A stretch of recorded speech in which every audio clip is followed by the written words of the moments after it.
در خاطرتون باشد ما درس گذشته در درس فقه درباره حیض صحبت کردیم و گفتیم حیض چند روز باید باشد و در چند روز تمام شود. اینها رو گفته گذاشتیم. یک نکته خیلی کوتاه رو درباره حیض خواهران عزیز من یک بار دیگر خاطر رسان میکنم. اون هم گپ های بافته زنها، گپ های بافته زنها که این گپ رو اکثرت زنها میبافند، یعنی خرافات هایی که عموما اساس ندارد عقیده حیض. از اینکه ما یعنی اکثریت به سبب اون هم با بالای سرمون اون همه کمونیست ها و بعد از آن از کمونیست هم بدتر منافقان آمدن، مردم از کتاب دور شدن. درباره حیض چیزی که صحیح هست خیلی کم شنیده می شود. آره، و در وقت حیض نباید نانپزی، در وقت حیض بعد دیگه یا گفتیم با آش سملک نباید نزدیکی کنی و این چونین مثلا وقتی که لطه حیض است یکی به مثلا حاجت خانه پرتفتی دیگر روز قیامت چیزی دیگر می شود. این گونه گپ ها زیاد هستند. خواهران عزیز، در وقت حیض اون چیزی که حرام است گفتیم نماز خواندن و روزه داشتن و اساسا همخوابگی و این چونین به مسجد داخل شدن و قرآن خواندن در نزد جمهور علما. این چیزها حرام است. غیر از این کارهای عادی که یعنی هر روز میکنید، خوراک پختن، نان پختن، خمیر کردن، چیزی دیگر، اینها همش حلال است. و درباره اون مثلا لطه پاره یا گفتیم پرکلتکه حیضی که اینقدر گپ‌های بافته درباره‌اش زیاد است، شما اون رو گرفته پرتفتید به هیچ چیز گناهگار نمیشوید، برای اون که یک چیزی کثیف است و شستن اون تماما آب را اسراف میکند. و این رو خیلی زیاد خواهران میپرسند که ما همین گونه شنیدیم که گویا روز قیامت خونش رو به گردنت ببخشید به دهانت میچکانند که عموما خرافات دروغ است. یا مثلا در وقت حیض به نزد قبر رفتن، یا در وقت حیض وقتی که در یک خانه قرآن خوانده میشود نشستن ممکن است. اینها اساس ندارد. قرآن خواندن ممکن است اما یک نفر خوند شما گوش کردید باکی ندارد. و حتی اگر به نزد مرده مثلا مرده رو یک زنی حایزه شست، به این هم گناهگار نمی شود، برای اینکه از شرط های شستن مرده یا از شرط های در آمدن به قبرستان از حیض پاک بودن نیست. یعنی این گپ های خرافات دروغ رو باید از سر خود گران یکسو کنیم. امروز درباره نفاس صحبت میکنیم. نفاس همون خونه که پس از تولد می آید و یک فکری کلن خطای دور از کتاب یا گفتیم دور از فقه این است که خواهران میگویند وقتی که تولد میکنی خون آمد نه آمد تو باید 40 روز انتظار شوی تا چلت نبرآمد غسل کرده نماز نمیخونی، که این گپ در یگان کتاب کاغذ نآمده است. خواهران عزیز، نفاس کمترین مدتش حتی در مذهب ابو حنیفه رحمت الله علیه 1 لحظه می باشد. یعنی بعد از تولد کردن 1 لحظه هم یک زن می تواند خون بیند و بعد از آن نبیند. فقط از همه مدت درازش 40 روز است.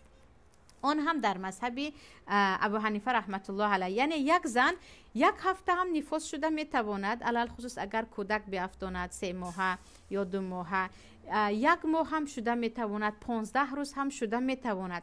همین که از تو خون کاملا قطع شد، تو دیگر ویدلینی سفید دیدی یا آبی سفید دیدی یا کلا خشک شدی، یگان قطره چیزی نمی آید، خود نفاس طبیعتا سرخی بنور بعد از اون بیرنگ شوان سفید می شود. در اینجا اگرچه 40 روز نگذشته باشد هم تو نمازت رو میخوانی و دیگر همچون یک زنکی پاک حساب میشوی. یعنی نفاس حتمی نیست که 40 روز دوام کند. و این چونین اگر به قولی صحیح تر نگاه کنیم که قول راجح میگویند بعضی زنها خواهران عزیز از 40 روز هم چند روز میگذرند. حتی مثلا در مذهب شافعی یک زن تا 60 روز میتواند ببیند و در مذهب امام مالک تا 70 روز میتواند ببیند. یعنی یکی از 40 روز تا 40 روز رفتید، بعد از 40 روز باز 2-3 روز دیگر اومد، نفاس حساب کنید، به این گناهگار نمیشوید. چون که بعضی زنها هستند که از 40 هم زیاد میبینند. اور حدیث پیامبر است در ابن ماجه که پیامبر صلی الله علیه و سلم میگویند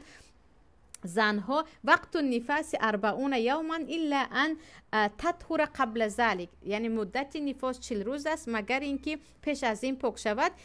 دیگه علما به این حدیث میگویند معناش این است که حتما 40 روز، یعنی اساسا زنها تا 40 روز میبینن، بعد از 40 روز هم بعض دیدنشون ممکن است. برای همین 43 44 روز شدنش هم ممکن. بعد از تولد 20 روز 30 روز یا حتی 2 هفته یا 18 روز شدنش هم ممکن. حتمی نیست که شما 40 روز رو نگاه کنید، همین که کلا پاک شدید، یعنی یقین کردید که خون تماما قطع شد. برای اینکه خیلی گفتم رنگ خون رفته رفته به سفید شوید تبدیل می شود، و یا کلا یک روز پوره یا 2 روز پوره احتیاط کردید خشکی رو دیدید، نماز رو شروع میکنید. و نفاس هم مانند حیض است، نماز خواندن حرام است، روزه داشتن حرام است، همخوابگی قطعا حرام است، قرآن خواندن در نزد جمهور علما جایز نیست مگر طالب علم یا استاذه باشید. برای از درس ها نماندن اون هم از قرآن نقپیده، یعنی به پریچتکه یا به دستپوش میخوانید یا از روی تلفن. پس گپی خطا در باره نفاس چی است که تو باید 40 روز انتظار شوی و گویا که بسیار زنهایی هستند که علل خصوص وقتی از طریقه عملیات یا گفتیم از طریقه جراحی تولد میکنن از 40 روز هم کمتر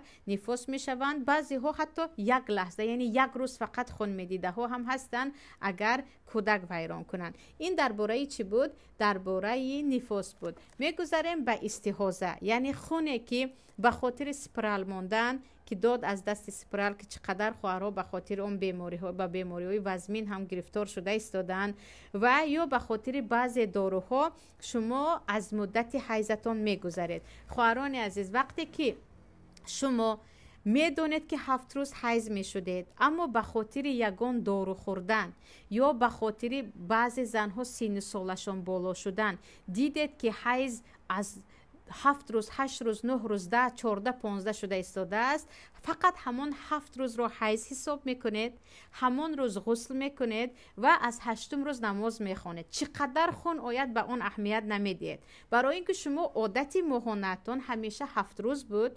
این بار به خاطر دارو یا به خاطر یگان بیماری شما چه شدید؟ برزیادی دیده ایستادید. این رو نامش رو میگن استحاضه، که در زمان پیامبر صلی الله علیه و سلم هم این گونه زنها بودن و وقتی به پیامبر شکایت میکنن پیامبر میگن روزهای حیضت رو جدا کن، بعد از این نمازهایت رو خون. فقط زنهایی که از روز حیضشون زیادتر حیض میبینن، مثلا شما 8 روز میشدید، این بار 12 13 14 شد و رفت، 9 روز شدید انتظار شوید، اما دیدید که بر زیاد 3 4 5 روز زیاد شده ایستاده است، اینجا چه است؟ این الکه استحاضه یعنی بیماری هست و باید غسل کنید و نمازتون رو خوانید. اگر گفتید نه من از اول مثلا 10 روز می شدم، همیشه 10 روز حساب میکنید، اما 10 روز می شده زنها کم هستند، اکثریت 7 روز 8 روز 4 روز می شوند.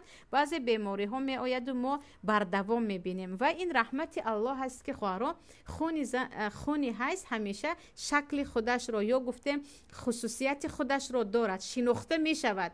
بدبوی است، مثلا رنگ بالا دارد. استحاضه باشد کم کم می آید و رنگ خونش دیگرتر است. وقتی شما فهمیدید که این علکه حیض نیست و سببش رو هم زنها میدونن، یا به خاطر خیلی گفتم بیماری یا داروی چیزی دیگر، همون وقتی حیضتون رو حساب میکنید و بقیه‌اش غسل میکنید و برای هر یک نماز دیگر طهارت کرده نماز رو خواندن میگیرید، نگاه نمیکنید. اینجا وقتی یک قطره خون باشد هم تو نباید نماز خونی گویان. بعضی خواهرایی که بیمار هستن، مثلا همیشه خون رو هستن، سالها هم نماز نمیخونند، در حالی که در شریعت تو وقتی که بر دوام خون میبینی فقط روزهای حیضت رو حساب میکنی، بقیه تو یک انسان پاک حساب میشوی، تو طاهر هستی، فقط برای هر یک نماز طهارت میکنی. در داخل نماز چقدر که از خون آمد به اون اهمیت نمیدید، در داخل نماز چقدر آمد و به نماز شما هیچ ضرر ندارد، چون که شما بیمار هستید، علاج اون رو نگه داشتن نیست. این بود درباره استحاضه خواهران عزیز. اگر اما یک روز خیلی گفتم 1 روز یا 2 روز بود، حیض حساب کنید، مثلا 8 روز میشدید،